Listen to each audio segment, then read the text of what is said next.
Hi guys, and welcome to my third one-shot only video, and today is the review of the Samsung Galaxy Neo S5. Actually, I got that wrong. It's the Samsung Galaxy S5 Neo. And now you might want to ask yourself, what's the purpose of this phone? Okay, here is how I see things. Samsung thought they had a few spare parts left, and they thought actually last year's flagship would be a really good mid-ranger this year, at least to a slightly some cutdowns, but therefore still a great experience. And I gotta say, they did a quite good job, because the main differences here are we don't have the flap anymore and it's still waterproof, and we have all the good things still with the SD card, replaceable battery and all that. The CPU was replaced with an Exynos instead of the 801, and if this whole package works out better this time, I guess we'll find out in my review later, actually right now. So let's get it going. Okay, let's get this thing going, and I'm quite interested in how I will actually manage to do this with just one take, but we'll see about that. So, S5 Neo, comparing it with the Nexus 5 here first. As you can see, it's quite a short device for a 5.1 inch. This is definitely nice. In terms of width, they are almost the same. As you can see here, the Nexus on its widest point is a little bit wider, so it's quite okay. In terms of thickness, they are actually quite similar. So for a 5.1 inch, this device definitely is still quite compact. One-hand use was quite possible. Reaching to the top, to the status bar, notification bar, wasn't always that easy, but in overall, it's definitely quite okay for its size. These days, it's actually a little bit off the bulkier side in terms of thickness. But the one good thing is we don't have the flap anymore, and it's still waterproof. This is definitely nice to see. So compact feel is nice. The overall feel in terms of curves and everything else is a little bit odd, because we have this little odd rim here. I'm not quite sure, because it's glossy and the camera has a little bit trouble of picking it up. You have this little border here, then you have this middle rim, and then another border. So if you feel it, you definitely feel the whole thickness of the device, mostly because of this rim. They could have made the curve a little bit bigger, and then the device maybe would have felt a little bit thinner, but it's not like it feels thick. About the back, I really like it. It's quite grippy, really nice. The pattern is definitely finer than it was on the original S5. I think it's a little bit less grippy and a little bit harder than it was on the old one, but I can't really say for sure. But it's definitely not a bad quality. But one thing that I noticed, since it's so thin, you will definitely hear always, all the time, some squeaking going on. So it's definitely noticeable, and you sometimes even feel the battery through the back here going on, because the back is thin and you have a little bit of a gap here in between. So it's definitely not made super sturdy or super premium, so it will feel at times. In normal use, it didn't feel cheap or anything like that, but if I do a little bit of stress testing, bending it, and then you will hear some creaking. In normal use, it was pretty much never the case, so actually quite okay, but still, I think I had to mention it. You can of course take it off, have the SD card still in it, which was still a fact on the S5. Here we have the heart rate sensor, the flash, and what else is there. Then we have the camera. On the top we have the headphone jack and the microphone. Left side has the volume rocker that does click, definitely nice, good feedback. I think it's a little bit too high position for me, because if I use it like this is definitely a little bit odd, but yeah, that's a Samsung thing. Here another microphone, and like I already said, the micro USB without any flap and still waterproof. The power button is okay in terms of height. I would wish for it maybe be a little bit more down here, but it's actually quite okay, no real issue. It clicks also very well. It doesn't really feel nice, because it's a quite cheap click of all the Samsung buttons, especially here the power button that has no fingerprint reader anymore. They got rid of that, I think, to cut some costs, and I just don't like how hard you have to press it. It's definitely way harder than on the Note 4 or anything like that, so it is a little bit hard to press, but that's actually fine. The bezel, as you can maybe see here, maybe not the best to show that off. As you can see here, the bezel is not the thinnest anymore, but it's still quite okay. So that's it about the design, I would say. I am quite okay with it. It doesn't really feel super premium or anything like that, but it gets the job done quite nice. So if you see any flickering right now, then this is the typical issue that my camera has with some AMOLED displays. I really can't change much. Maybe if I turn on the brightness highest, yes, now it's a little bit better, but it seems a little bit overboosted. Let's try actually a little bit less. So it's still okay now. So 1080p 5.1 is super AMOLED display. Sharpness is absolutely nice and still can hold up with all the recent flagships without any issues. The white balance, still being AMOLED, it is slightly on the warmer side. Maximum brightness was nice, but what I noticed, in direct sunlight, the whole display doesn't seem to be white at all anymore. Everything is super yellow, very odd yellow stain. This is really noticeable just under direct sunlight. In normal use, it's just a little bit warmer, but actually fine, and you still have all the color presets that you can use. But I noticed that all of them make the display even more so yellow than it did before. The colors maybe are more natural, but I prefer the better white and therefore the slightly oversaturated color, which I am fine with. The black, AMOLED black, nothing to improve here. The colors with this profile, definitely they are a little bit oversaturated, are slightly boosted, but I'm totally okay with it. It's not really as extreme as it was maybe on some other devices before. So colors are definitely nice. Viewing angles are absolutely top notch. And even though the camera never shows it as well, but they are super stable.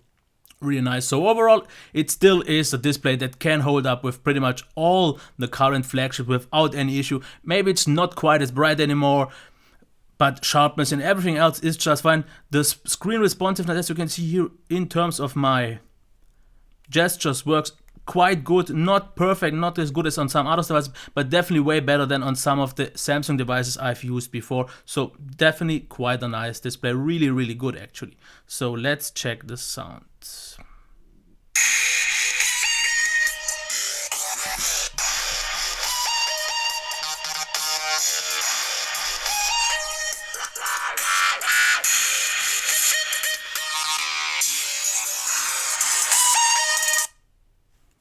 Sorry for that.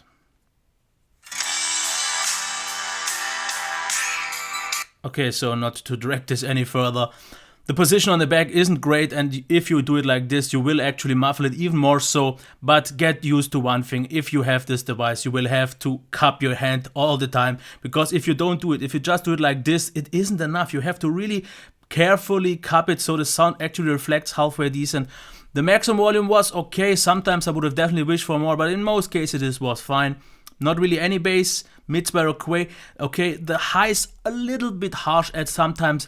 Overall, I think the sound is acceptable. It's okay. Back in 2014, maybe it was a really good one. In 2015, we've seen even more budget devices having better ones. So definitely one of the weaker points. I would have wished for something better still, because even though the position maybe isn't that bad, it's not super loud and it doesn't really sound any good. So let's check the performance here. In the browser, as you can see, loading times quite nice. My internet has troubles these days, so this could take a while. This is nothing to blame the device for. Yeah, okay, now as you can see here, scrolling in the browser, absolutely nice, no delay. So the browsing experience is absolutely easily on par with all current flagships. Nothing to complain here. Absolutely fine. Little to no lag. Here, for example, still as well. There is some little lag, but the overall smoothness is nice. It's not quite flagship smoothness anymore of 2015, and there is a little bit more occasional lag than it is on some other devices. But in overall, the experience is quite good, because I'm pretty sure this performs better than the S5 did last year, because then we had the Snapdragon 801 and now we have the Exynos, which I think does a quite nice job, because in general I had no real issues with the performance. It was really nice. The smoothness overall was nice. It just has a little bit more occasional lag. You have to maybe accept that. I'm not quite sure if that's a thing of because of TouchWiz or so, but as you can see here, just normal browsing, normal scrolling is nice. There is some little more hiccups, but other than that, the smoothness and the speed is absolutely there. So let's try a game here. And this is already one thing that I can tell you is on a really, really good level. And I would even say, in terms of just gaming performance, it even beats SoCs like the Snapdragon 808. And I really mean this, because as we'll see here, the average frame rates are higher than on the 808. Sometimes a little bit more often than the 808. It has some more severe, still okay, more severe slowdowns, but the performance overall is definitely better, because I really had a nice experience. Let's try this. As you can see here, this is really, really smooth. Of course, the more action there's going on, then it gets a little bit into trouble. But in normal gaming behaviors here, I think this did a really good job. It didn't get warm at all, it didn't throttle or anything, so that is definitely one thing where I was super satisfied. I didn't expect a 1-year-old phone, or okay, it's not a 1-year-old phone, but the base, of course, to have such a good performance. But I think that's because of the Exynos, because they have a very, very capable GPU that still easily can hold up with all the Snapdragons out on the world. Of course, not the A10, that one was better, and the current Exynos are better, but the gaming performance is really good, and the throughout system performance is very well done as well. So, the battery now. A full charge takes about slightly over 2 hours, which in my opinion is still good. Of course, it's no quick charge anymore, but still absolutely fine. But here the great thing is the battery life. As you can see, slightly more than a day, almost 6 hours over 1 day again, 5.5 hours. This was even with a little bit of gaming, and 1.5 days, which for me already is 2 days pretty much, with 6 hours of screen on time. So in terms of battery life, this is, I'm pretty sure, better than last year's offering as well, because I was absolutely impressed, and I gave it almost an award for best battery life on my phone awards, but I didn't have all the necessary information set. But after what I see now, I would definitely have given it at least the second place. So battery life is absolutely amazing. Now, about the software, I know a lot of people are complaining about TouchWiz, but I'm okay with it. As you can see here, I'm using a different theme. It is called Black, B-L-A-K, and as you can see, everything looks a lot more stylish, more toned down, a lot more minimalistic, and there is a little bit of a black pattern that you maybe can't see on the video, but there is a little bit of a pattern. But of course, if you use a proper theme, this device is really, really nice. It runs already 5.1.1, so almost the most current version, and we have the theme engine, we have some motion gestures for taking screenshots and all that, we have do not disturb mode, I'm okay with the software. It's definitely okay. We have the draw here, and if you want to change this, you can customize all that. I think I'm very happy. They did get away of all the bloat. Yes, bloat apps are still there, like for example here, CW, Kaufda, Zalando, My Galaxy and all that. There is some bloat, but just in terms of the system, I think the software is absolutely doing a fine job, and that's why I want to end it now here with the detailed part, talking about the camera. I gotta say, Samsung really knows to make well cameras, really great cameras, and this one does a quite good job, but it just can't compete with this year's best ones anymore, because mostly of one thing. The autofocus didn't always get the sharpest point on automatic itself. Sometimes I just had to use tap to focus, especially in videos, that was noticeable, but just in terms of pictures, they are slightly boosted. I think they are pleasingly boosted, because not maybe quite supernatural and quite accurate, but I think they get the job right done, quite nicely done. Autofocus itself works quite reliable, quite smooth. Also, low light capabilities were okay, definitely not mind-blowing anything else, but it get the job done. But about the video quality, real nice exposure, real nice smooth movement. The autofocus, like I said, was the one maybe smallest downside, because very often when I had some macro shots, I needed to use tap to focus to get it completely focused and completely sharp. It was quite sharp, but just not as sharp as the camera can do. So you will sometimes have to manually get that out of the way. But the rest of the video was absolutely fine. No complaints here. Really, really good actually. No complaints here at all. And that's it for the detailed part. Okay, so it's one-shot recap time. I think the detailed part went quite okay, but it's the recap that I always mess up, but we will see about that. And I pretty much these days, ending towards the year, just want to have fun with those reviews. So let's get it going in terms of design and build. I am not super happy with the design and build quality, because it feels a little bit odd in the hand with all those odd curves and all those odd design features. I'm not quite so sure about that, but the good thing is it is waterproof, and it overall is still quite compact, feels quite okay. Maybe not the most sturdy build, because it creaks a little bit, but if you just use it normally, that's not an issue for me. It wasn't definitely, therefore it's still quite grippy. Overall, they did quite a good job comparing for what price point we have here. Now, the display absolutely could still be a flagship display. It could have still been an even to this year's S641 thing, maybe not so much because of the quite visible yellow tint in bright sunlight, because the whole screen is very, very yellow, very extremely yellow. This is something you won't see ever without being in direct sunlight in just normal bright environments and all that, I never noticed it, so it was fine. Maximum brightness was also totally fine. Color calibration was quite good, slightly boosted as we always know it from Samsung. So the display, absolutely very sharp, very nice overall qualities, is still a really good display. Now, the speaker definitely isn't, and it's a lot weaker than what we got in the S6 this year, because on the back is definitely worse than on the bottom. At least here in this case, it's just not made really well. It could have been a bit louder, but in most cases it was fine. But it sounded a little bit tinny.